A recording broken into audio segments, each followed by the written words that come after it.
The guy I'm dating is learning ASL for my brother, and I think it's cute and endearing, but all my friends think it's creepy and a sign that he's up to no good.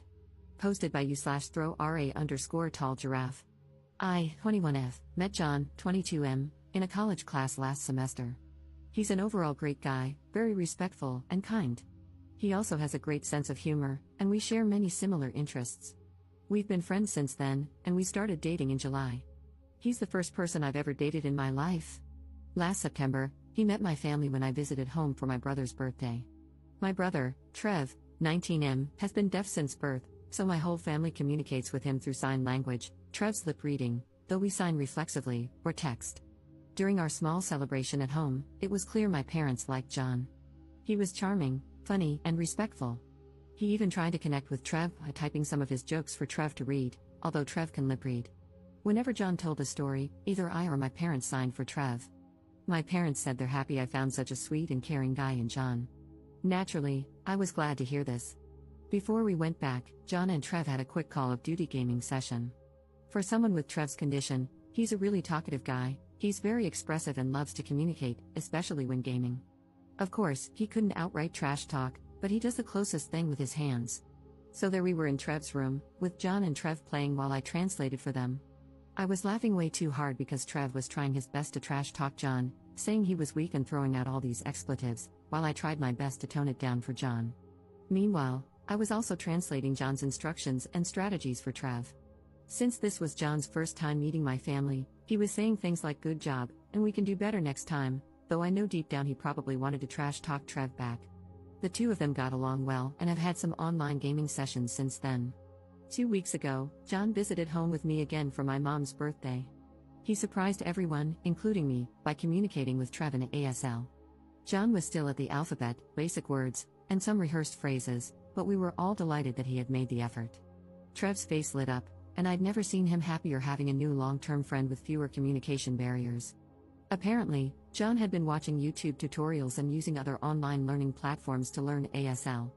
The two of them had another gaming session, and this time, John and Trev could communicate more directly. It was still a bit slow, and I had to do some translating. Imagine trying to baby talk to a grown man or speaking to a caveman with choppy sentences, but I could tell Trev was having a great time. They also got more comfortable with each other, engaging in more explicit trash talking, which I didn't tone down this time. John has been religiously learning ASL since then, and he's making great progress. I was so happy about this that I told my close friend group from high school. However, most of my friends, especially my closest guy friend, told me what John is doing is a red flag because it could be a form of obsession or emotional manipulation. My guy friend also said it was creepy that John is becoming too attached to my family when we've only been dating for about 5 months. He even suggested that John might only be doing it to get laid or something. I know there's some validity to what my friends said, but I'm not convinced. John has been wonderful and sincere the entire time. I know it's naive to say this because he's my first relationship, but I can see this becoming long-term. Yes, we haven't hooked up yet because I told him I wasn't ready, and he's never pressured me. Still, is John's behavior something I should be concerned about? Again, I don't have any experience with dating or relationships, so I don't know if this is truly concerning. My friends are pushing me to break up with John, but I'm not sure. How should I proceed?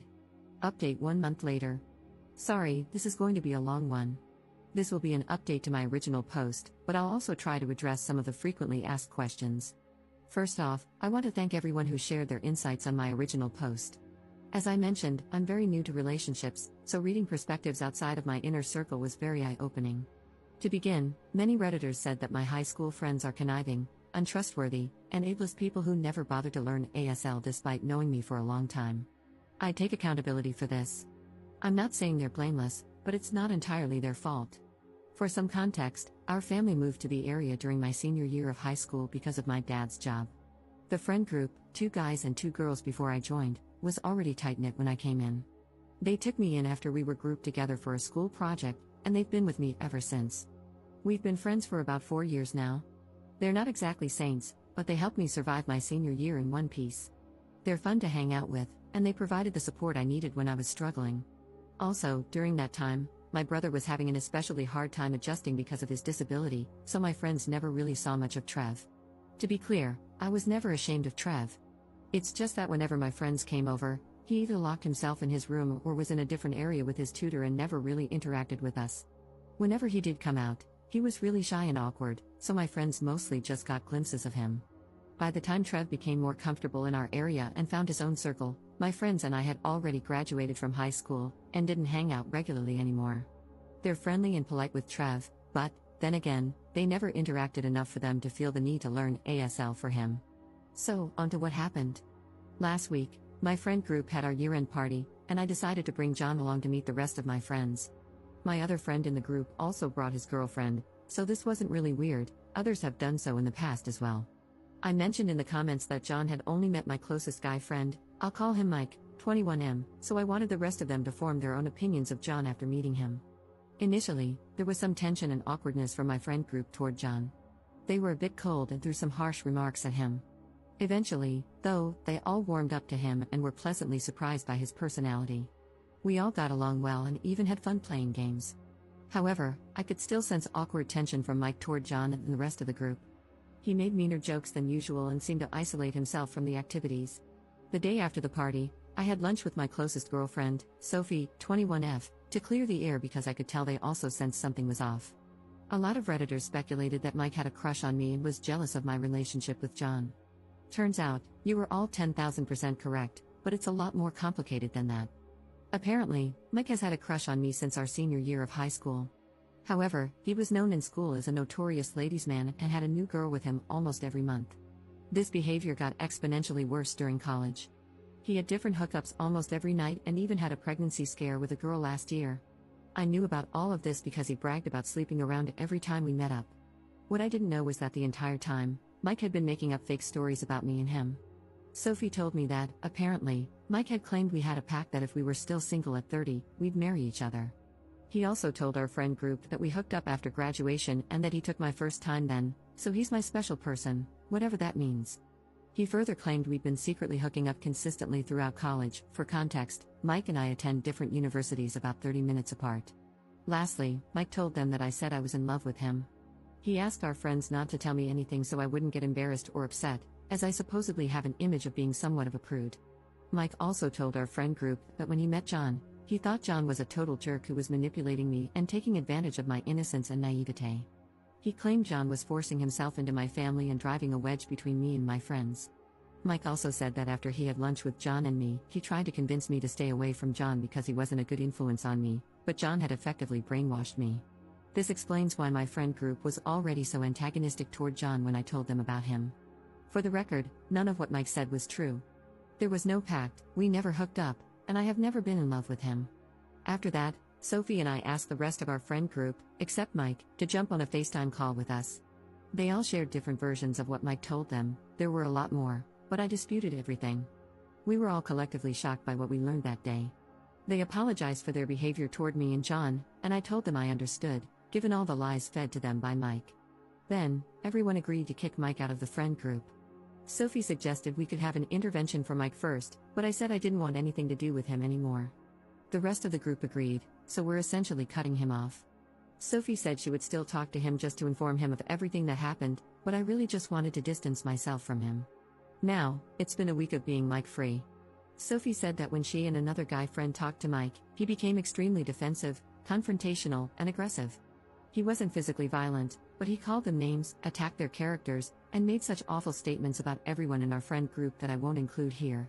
It looks like cutting him off completely was the right call. After reading everyone's comments on my previous post, there were a lot. I reflected on my relationship with John and my friends. I then talked to my parents for advice since they have the best relationship I know of. They told me that from what they saw of John when he visited our home and how I spoke of him, it seems like he is a genuinely nice person with pure intentions. It also helps that John and I were friends for months before we started dating, so I already knew his character even when there was less pretense of him trying to impress me. He's already impressive on his own though, lol. I then told John about everything that happened and apologized, fully expecting him to be mad at me for doubting him and his intentions.